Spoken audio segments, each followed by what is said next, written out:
guys? Welcome back to Unlocked. So I wanted to speak about something that I've been seeing a trend and some changes that we're making in the company right now. So I'll catch you up. For context, we just received, probably in the last 2 weeks, we are starting a new client, which we're really excited about. So we had like about 12 people from Boston just moved to Dallas, 12 leaders, which means that turnover on them has been zero, maybe 10%.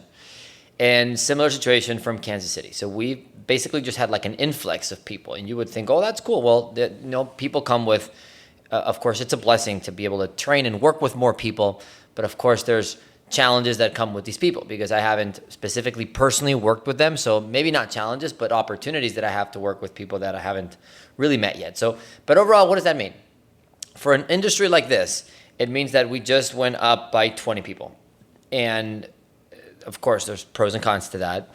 But I think one of the things that our business people don't do in the industry we're in right now, and I have to force myself to do it like we just did, is, and I heard Hormozi talk about this where somebody said to him, hey, when it feels hard or when it feels easy.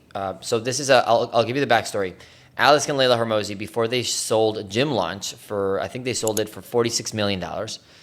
They were scaling the company, and they went to a charity or some sort of like nonprofit event with Arnold Schwarzenegger at his house, and it was like $1 million. And I think they donated like $1 million to really so they could get a ticket and get invited. So they got invited, and they were like by far like the smallest business people in the room. I think at the time they were making maybe they were doing like 100 or 200 grand a month in sales. Don't quote me because I know that stats might be wrong, but they were doing really good. And I believe they were maybe taking, maybe it was 2 million a month. I don't know. They were taking home, I think Alex said that he was taking home at the time $17 million in personal income home in his late 20s. So really doing really, really good. Of course, as smart man he is, puts himself into a room of people in which he's really the smallest business person so that he can now up his game, compare himself with better people. Of course, I'm sure there's some sort of like fitness, connection that he's always like looked up to Arnold and all that.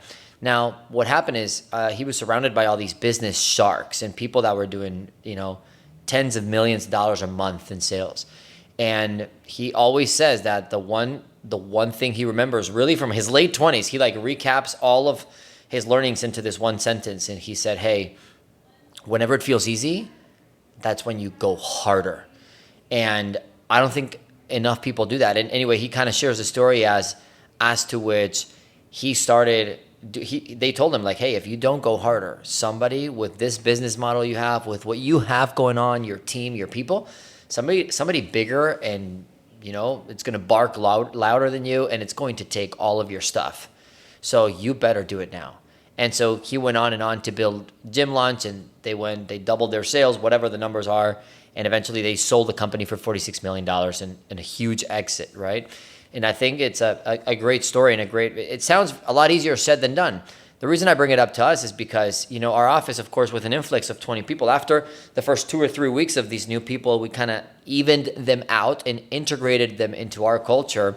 Sales went up. So now we have a lot of extra sales, and it feels great. It feels like I can almost do nothing personally, and the sales will be through the roof, which is not realistic for, of course, the world of direct selling or door-to-door or really people management, right? There's got to be some sort of management, of course, in our business. So I think it's now the time to attack. But of course, a lot of people, when they reach a situation like this where the office is doing good, the sales are good, that's when they're going to start to kind of chill. And while that is a natural human reaction that I wouldn't disencourage, depending on the goals you have, I would encourage to strategically plan. So in my head, I'm looking 1 year ahead. Right now, this recording's happening March 2025. And I know about 12 months from now, Verizon purchased Frontier. There's going to be a big move for us. And all of our people will transition to a different client, which is always a transition. Like every transition, there's ups and downs.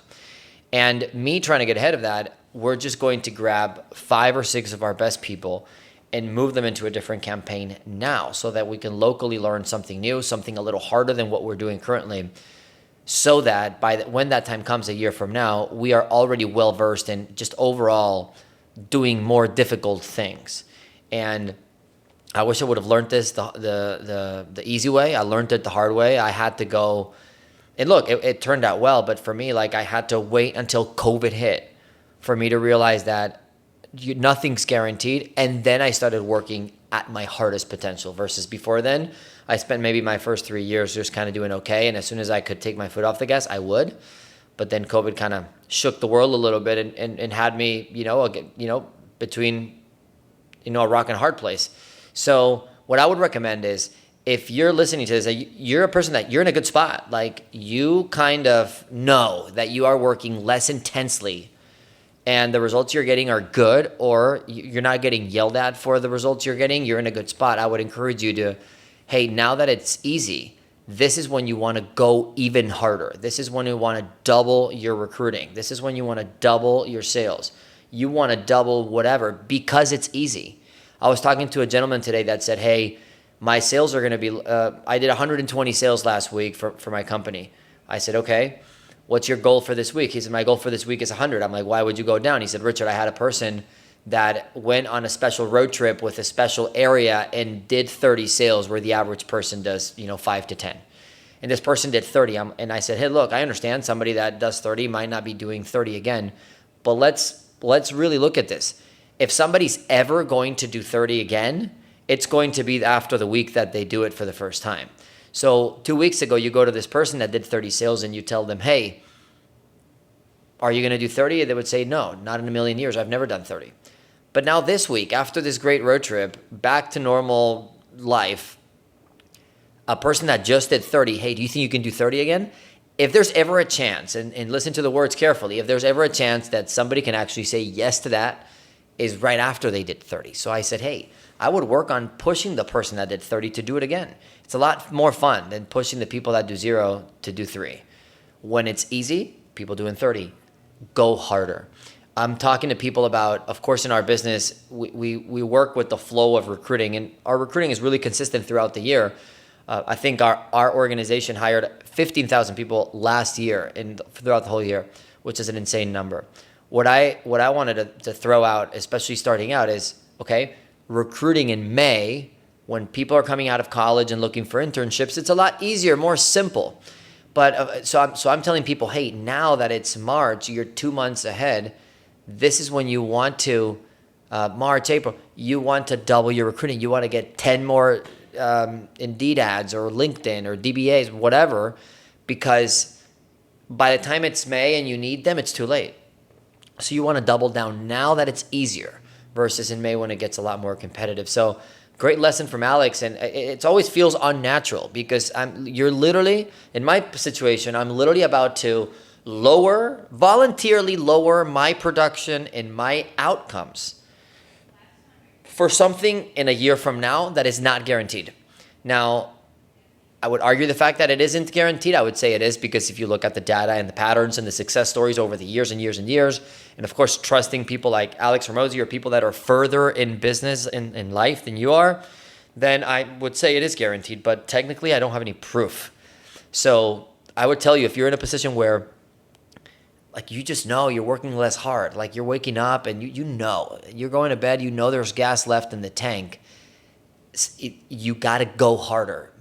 Force your way into making life difficult, making things harder for yourself, because that's what's going to move you into the next level. And if not, it's just a matter of time that you go down again. And the last example I'll share is, I was watching these Instagram videos I'm going to the gym. Last 3 years, I go to the gym, 4, 5, 6 days a week. And so my algorithm is all, bodybuilders and fitness people and just these crazy people. And there was this one guy that was like, competing for Mr. Olympia for all these years. And he was eating, I think, only fish and rice with no dressing and with no nothing for like the last 3, 4, 5 weeks before he would get on stage for Mr. Olympia. And they were asking him, like, why don't you put like a sauce or something? And he was like, look, I don't want the food to taste great. I want the food to taste okay. He said he stopped sleeping in his bed the 2 weeks before the stage because he didn't want to be around anything that was comfortable. He wanted to keep himself consistently through the night, 24/7, in an uncomfortable state so that he could be at his peak of performance. Because again, when things are easy, you want to go harder. And when you go harder is when you achieve the highest levels of your career. Again, you're not going to probably, listening to this, you're probably not Mr. Olympia. Maybe you are. But so you don't have to go through crazy things like that. But just like in basic training for the military, they try to replay things that happen in real-time war.